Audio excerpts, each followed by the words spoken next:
नमस्कार। Political peach पर आप सभी लोगों का स्वागत। हरियाणा में विधानसभा चुनाव के लिए नामांकन का दौर समाप्त हो चुका है और अब जो स्थितियां हैं, जो राजनीतिक परिस्थितियां हैं, उसके अनुसार हरियाणा में खुद के भरोसे भारतीय जनता पार्टी चुनाव लड़ेगी।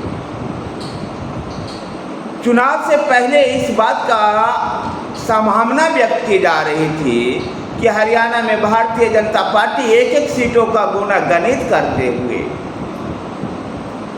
गोपाल कांडा की पार्टी, हरियाणा लोकतांत्रिक पार्टी और विनोद शर्मा की पार्टी, हरियाणा विकास पार्टी के साथ गठबंधन करेगी। गठबंधन के चर्चाओं की संभावना आरएलडी के साथ भी थी,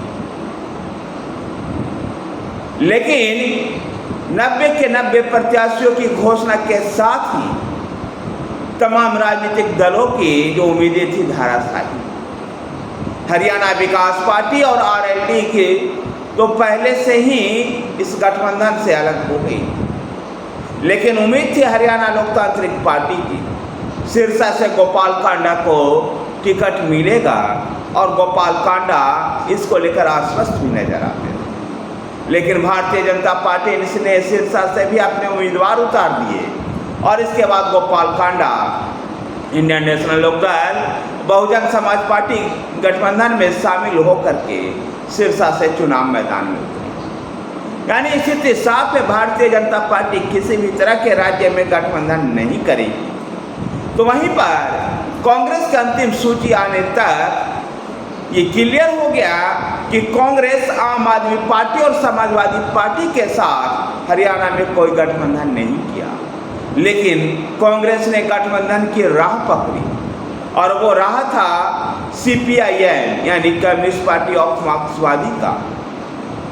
हरियाणा में एक सीट, भिवानी विधानसभा सीट सीपीआईएम के लिए कांग्रेस ने छोड़ दी। यद्यपि राज्य पोलित ब्यूरो ने 15 सीटों की मांग केंद्रीय पोलित ब्यूरो से किया था, लेकिन केंद्रीय पोलित ब्यूरो का कहना था कि राज्य में लड़ाई हमारी कांग्रेस से नहीं है बल्कि भारतीय जनता पार्टी से है और भारतीय जनता पार्टी को शिकस्त देने के लिए हमें जीत पर तरजीह देनी चाहिए। और इस प्रकार से सीपीआईएम भिवानी से ओम प्रकाश को अपना उम्मीदवार बनाया है। तो विधानसभा चुनाव में भी कांग्रेस के अंदर टिकट का बंटवारा जिस प्रकार से हुआ, उसमें पूरी तरह से भूपेंद्र सिंह हुड्डा की चली। 89 टिकटों में से 89 उम्मीदवारों में से 72 ऐसे उम्मीदवार हैं जो भूपेंद्र सिंह हुड्डा के समर्थक माने जाते हैं। लोकसभा चुनाव की भांति विधानसभा चुनाव में पूरी तरह से टिकट वितरण में कांग्रेस के अंदर भूपेंद्र सिंह हुड्डा की चली। यद्यपि रणदीप सुरजेवाला, चौधरी वीरेंद्र सिंह और कुमारी शैलजा के कुछ नजदीकियों को भी टिकट दिया गया, लेकिन इन सब के बाद भी 72 उम्मीदवार भूपेंद्र सिंह हुड्डा के समर्थक माने जाते हैं। भूपेंद्र सिंह हुड्डा को इससे चुनाव के बाद विधायक दल के नेता चुने जाने में सहायता मिली।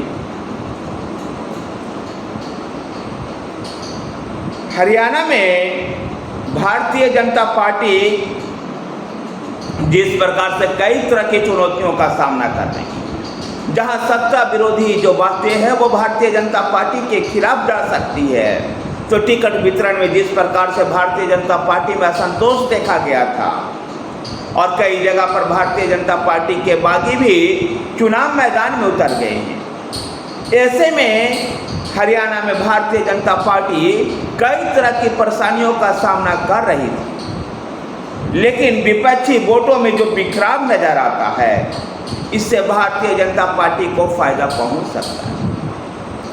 जहां हरियाणा में भारतीय जनता पार्टी ओबीसी और कांग्रेस जाट वोटों पर भरोसा करती है। वहीं पर देखते हैं कि विपक्ष के कई दल जाट और दलित पर अपनी दावेदारियां जता रहे हैं। जहां कांग्रेस का भरोसा जाट पर है, तो उस जाट वोट बैंकों में सेंध लगाते हुए इंडियन नेशनल लोकदल भी अपनी दावेदारियां जता रही है। दलितों को साथ लाने के लिए इंडियन नेशनल लोकदल ने बहुजन समाज पार्टी से गठबंधन किया है, तो सिरसा में गोपाल कांडा की पार्टी हरियाणा लोकतांत्रिक पार्टी से भी गठबंधन है। दूसरी तरफ Indian national Lokdal, Bahujan Samaj party और हलोपा का जो ये गठबंधन है, इसके जवाब में जननायक जनता पार्टी यानी जजपा और आजाद समाज पार्टी का गठबंधन है। ये भी जाट दलित गठबंधन के रूप में देखा जा रहा है। इस गठबंधन ने कई सीटों पर भाजपा के बागियों को निर्दलीय के तौर पर समर्थन दिया है। ऐसे में अगर ये दोनों गठबंधन जाट वोट में और दलित वोट बैंक में बिखराव किया, तो इसका सीधा फायदा ओबीसी के भरोसे राजनीति कर रही भारतीय जनता पार्टी को हरियाणा में मिल सकता है। हरियाणा में भाजपा के जो चुनौतियां थी, विपक्षी वोटों के बिखराव से कम हो सकता है। देखना दिलचस्प होगा कि न्याय शिवसेना ने जिस प्रकार से अपने एक छोटे से कार्यकाल में किए गए कामों का बखान कर रहे हैं, बखान करके जनता के बीच में जा रहे हैं, तो केंद्रीय नेतृत्व के रूप में प्रधानमंत्री नरेंद्र मोदी और अमित शाह, राजनाथ सिंह, जेपी नड्डा जैसे धुरंधर जब चुनावी मैदान में उतरेंगे, तो समीकरण क्या भारतीय जनता पार्टी की तरफ शिफ्ट होगा या कांग्रेस बाजी मारेगी। लोकसभा चुनाव में भी देखा गया था कि हरियाणा में कांग्रेस ने 5 सीटें जीत ली थी, जबकि भारतीय जनता पार्टी भी मात्र 5 ही सीट जीत पाई थी।